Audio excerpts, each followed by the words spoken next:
mootummaa kanaan nageenya ummataa eeguu qaba bar mootummaa kanaatu ummataa wajji walii galee ummata amansiisee akka ummanni isa jaalatu godhee nageenya ummataa ka eeguu qabu mootummaa kanaa bar warri isaan buqqisan jedhanii sitti himan sun fannoon isaan Oromoo buqqisan jedhanii gartee akka zeena sii dubbisan kun riphee loltoota jechuudha heeraan bakka bu'ummaan qaban ka bakka bu'ummaa qabu ka addunyaallee mootummaa Itoophiyaati jettee yaamtu mootummicha kanaa jechuudha ka gartee ummata buqqe ummata rakkate ummata rooba dhabe ummata gartee bu'uuraalee misoomaatiin daandiidhaan rakkachaa jiru ka gartee laalee bakka itti godhuu qabu mootummicha kana yoo kana hunda dadhabe aangoo gadhiisuu qaba jechuudha dadhabee jira bulchuu dadhabee jira jaama sigale bulchuttiin jira mootummaan akka kiyyaan jiru badhaadhinni akka kiyyaan jiru namni akka kiyya biyya badhaasin jiru jechuu jiraame sigale saniifuu aangoo gadhiisuu qaba jechuudha ka bulchuu danda'u ka gartee booti kiree miliyoona 3tu bar zabbatee bulche biyya Itoophiyaa sanii memma namichi kun biyya tan bulchuu jirame Finfinnee fi Adaamaa keessa hoggi Oromiyaa tana keessa deemu waraana kana if dura ergee helikoophteraan gartee naannoo san durooyin eegaa bakka hanga sanitti haasawa godhee footoo ka'ee saayikilaan oofajee nama shawwadee ol deebuu gartee piraayim ministeera footoo malee mee biyya tan bulchuu jira filannoo siin jaansi gala anammoo hoggi paartileen mormituu faan filannoo jettee ibsa baaftu filannoon sirrii miti irra haa deebi'amuu jaansi adeero isi warri paartii mormituu warri daawwit ibsarraa qabee guutuun keessan warri filannoo sanirratti hirmaatan hudduu teessan qabaddaa tattaa maaliif cidha namaa dhayxan cidha namaa dhaqanii foon kun foon hoolaati foon re'eeti foon wadalaati lakkii foon loonii naa kenni hagaalaa naa kenni hin jirtu waan abbaan sii qale nyaachuu qabdaa jechuudha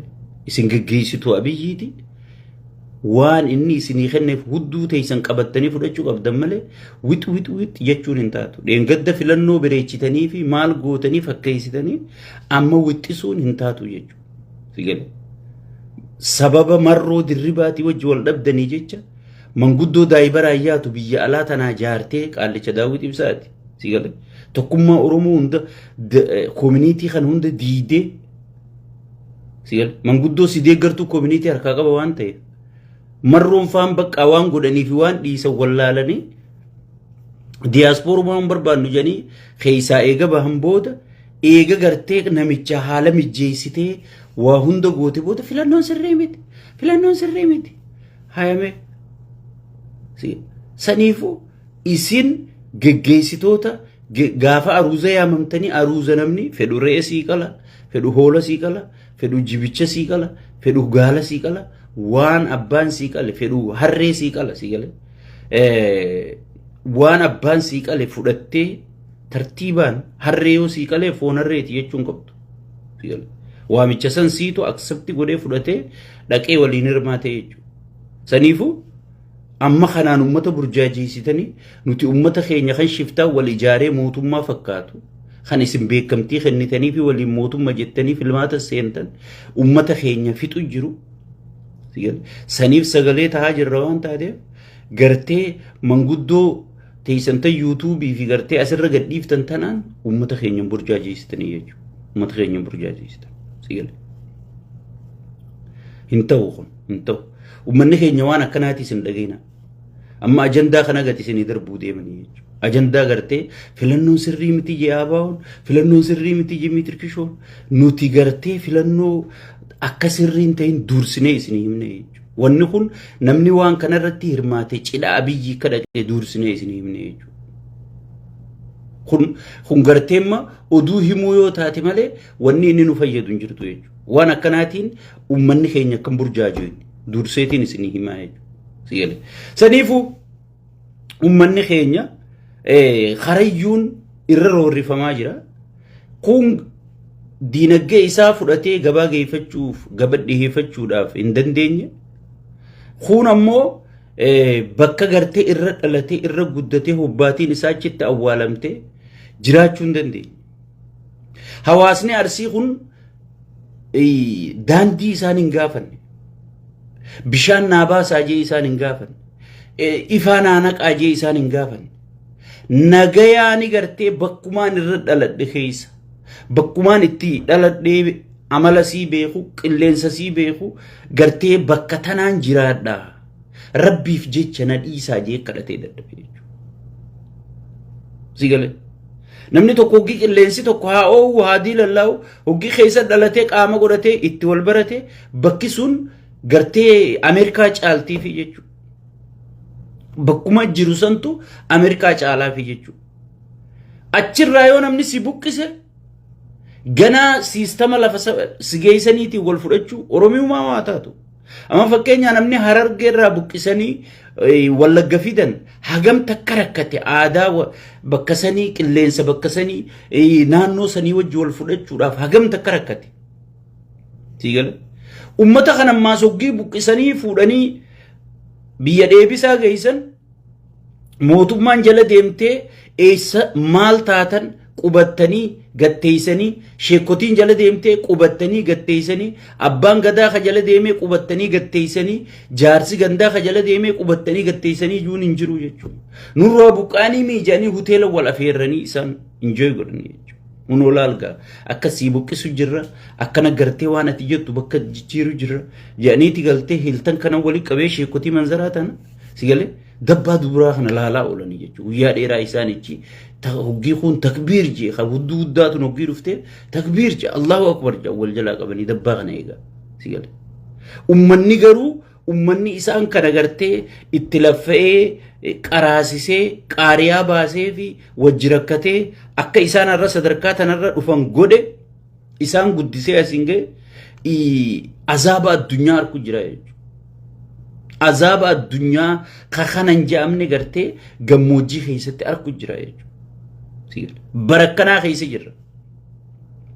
Bara cubbuun gartee aangoo qabattee dhugaan gartee awwaalamte keessa jirra jechuudha. Bara gartee qaallichi abbaa gadaa Karrayyuu rashane bokkuu qabatee dhaabbatu fakkeessuudhaaf. Bara warri maa abbaa gadaa rashanama abbaa gadaa maaliif haqaan ala rashanama jee akka taa'ee danda'a mana hidhaa keessa dukkana keessa taa'u jechuudha.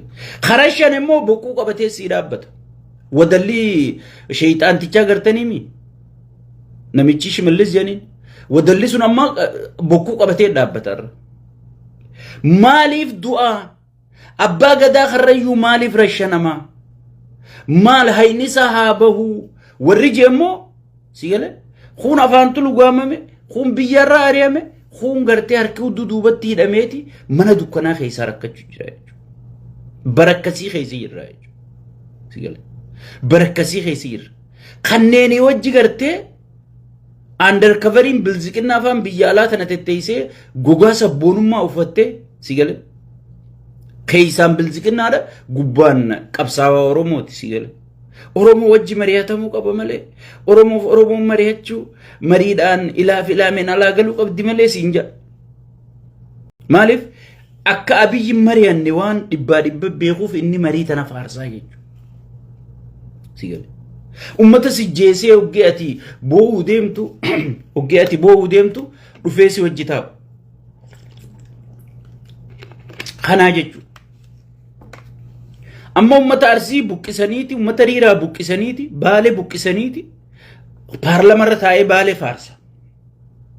Sigale faarsee bulaan akkam jaa warra jalaa kanaan rakkoo qaba malee sigale warra jalaa kanaan rakkoo qaba malee inni quban qabu ana dhageeffadhu Abiyyi waan PP keessa deemu lilmee lafa buute beeka. Eenyu akka jeefame eenyu akka buqqa'uu qabu eenyu akka gartee misoomaan balagizeen keessatti ijaaramuu qabdu eenyu hawaasni kun akka duudichitu qabu karoorri wadala gakkennu Abiyyi. Sigale Shimallis Abdiisaa waan Abiyyi jee haadha mana isaatii wajjin rafiyyoo jeen hayyama haadha mana isaatii wajjin rafuu namicha kanarraa fudhata jechuudha. Akka namatti ilaalu roobeetii biyya bulchuu jira Ashaangulittiidhaatu biyya bulchuu jira gaafa gartee walgeerra juun san dhugum Ashaangullitti isaati. Ashaangullitti tana bari yoo feetanii iyyisiifta yoo feete ta hoflaa ergita yoo feete ta jaalalaa ergita yoo sumaatu akka fedhe godhaa bara Ashaangullitti akkas jechuu isaati sigale. dhuguma isaati maas Ashaangulittuma biyyiiti jechuudha.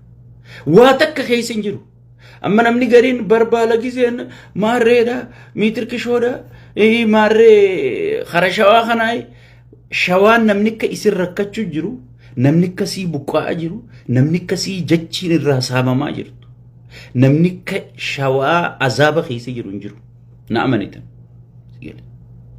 Karaa garba gurraachaa, karaa huyyuu, karaa maalii kana, karaa gartee buraayyuu kana yoo deemte amma aamboo.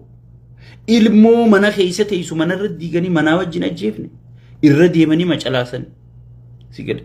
Garuu faarsee bulaan maal godha Finfinnee taa'ee farshoo quufee maaliin dhaadata aamboon dhaadata jechuudha. Uummata Oromoo gad dhufeeti bar uummata Shawaa kanaatu aangoo qabatee akkatti Oromoo cunqursuu jira asii wajji taa'ee akka waan sii gaddu. Garuu immoo namni akka Shawaa azaaba keessa jiru hin jiru beekamu. Saniifuu kana hunda kan godhe tokkummaa keenya dhaba. Namichi tokkummaa keenya irratti hojjete. Tokkummaa keenya diiguu irratti hojjete. Garuu hayyoonnii fi beektotaa fi wallaaltonni illee gabbaanee mari'anneeti waan kana dafnee dhaabuu dandeenye malee sigale silaa akka bilziqinnaan ilmi gartee karaa dhufe nu karoorfateen wanni Oromoo jedhamtu hin jirtu. Adeeroo Harargee gosan beeyneetu bar. Reefa namaa lafaa fuudhee gosta mijee yoo gosa isaan taane lafa deebisee biraa deemuu ture. Harargee bar namaa miti bineensaaf naasuu qabdu. Sigale. Ni beeytan haga uummanni Harargee garaan isaanii qulqulluu haga isaan naasuu namaa qaban na caalaa ni beeytanii jechuudha. Uummata santu wal awwaaluu dadhabee jechuudha bara namicha kanaa keessa. Sigale. Bara namicha kanaa keessa. Kana keessa jirti Oromoo. Osoon kana keessa jirru sigale osoo hayyuun keenya tuffatamu osoo beekaan keenya gartee akka namatti lakkaa'amne osoon gaafiin uummata keenya torbaanuma tokko wanyee abaluu hidhaa habaa'u gumaan abaluu haanuu ba'u maarreen haanuu mitirkishoon haamiilli yoo ta'u jennaa sirra adeeroo mee uummata Tigree kanarraa fakkeenya fudhadha. Mee hayyoonni keenyaas uummata Tigree kanarraa fakkeenya fudhadha. Akkatti uummanni Tigree ciniinnatee osoo dhumuu osoo lafarraa harkifamuu bineensi kun gartee misooma isiniifin bana waa hunda isiniifin godha jee halkanii guyyaadha manguddoon itti ol yaati Amaaraa fi Tigree tanaas. Garuu ati dakatanaa teesseeti Amaaraa fi Tigree abaarta. Maarree si dhufu jira miitirkishoo si dhufu jira. Sigale. Faalla bar addunyaa maraatti keessa jirra nan jiru wayi dhugaanaafuu tani. Addunyaa maraatti keessa. Meemma Tigree maal si godhuu turte, si hidhuu turte, si jeesuu turte, si buqqisuu turte, si gudeechisuu turte. Abiyyi maal si godhu jira? Mee maal si godhu jira? Garaagarummaa Tigree fi Abiyyi si godhan naa himime. Yoo irra si godhe malee kun jala si godhe. Ilma keenyaan bulu jira, maarri keenya adeeroo diqaalaa keenyaan bulu jira ilma keenyaa miti. An dhugaaniin si hima. Diqaalaa Oromiyaa keessa dalattee takararraa dhufte hin beekne tasangubbaan mataa keessa gadhawaa uummata guutuu beeke namni cunqursa guddate namni rakkoo keessa guddate yeroo hunda gaxaantummaatti dhagayama waan taateef nama kana xaragee fixu fedha. Yoo chaansii harkate xaragee fixu fedha jechuudha. Sammuun isaa namni kun yoo caluma jee ija keessa wallallaalellee nahamatu jiranii jaasi galee. Gaxaantummaa durirraa qabee ijoollummaarraa qabee gaxaantummaan guddachaa dhufeemi. Saniifuu uummata keenyaaf iyya Oromoon sadarkaa dhabamaa keessa jirti. Amma sagalee ta'uun guyya tokko barru ol darbitee usuu miti. Guyya lama viidiyoo waraabdee usuu miti. Haga wanni kun furmaata harkattutti waan kana dalagaatii jettee yeroo guyyatti illee ta'uu baattu guyya lamaa fi kana turtee poostii kee maal kee gootee gartee uummata kanaa sagalee tahaa deemuudha. Sagalee ta'uu jechuun sani guyya tokkoo fi lama bar uummatuma ajaa'ibaa uummanni Oromoo kun uummatuma ajaa'ibaati. Inni lakkii rakkina Oromoo ni dubbata jenna guyya tokko gartee fakkeeffachuudhaaf wayyaa maarreetii ya Oromootii jee poosti godhee ganaa kara geema isaa kute ganaa kara bashannana isaa kute kana bar inni sagalee Oromootti nusuusiin jenna. Sagalee Oromoo kan usne nama halkanii guyyaa Oromoo dalagaa godhatee rakkina Oromoon qabdu waan Oromoon sirreeffachuu qabdu karaa Oromoon irra deemuu qabdu waan Oromoon godhuu fi hin goone adda baasee fi nama Oromoof himu sagalee Oromoo jechuun kana sigade kanuma saba kana dalagaa godhatu hagartee sagaleen taane naan janjeetuma fakkeesseetuma barruu takkaa fi takkaa viidiyoo takka ol darbee deemu kun ka siqqishu malee ka siqirra qishinaa godhu jiru malee sagalee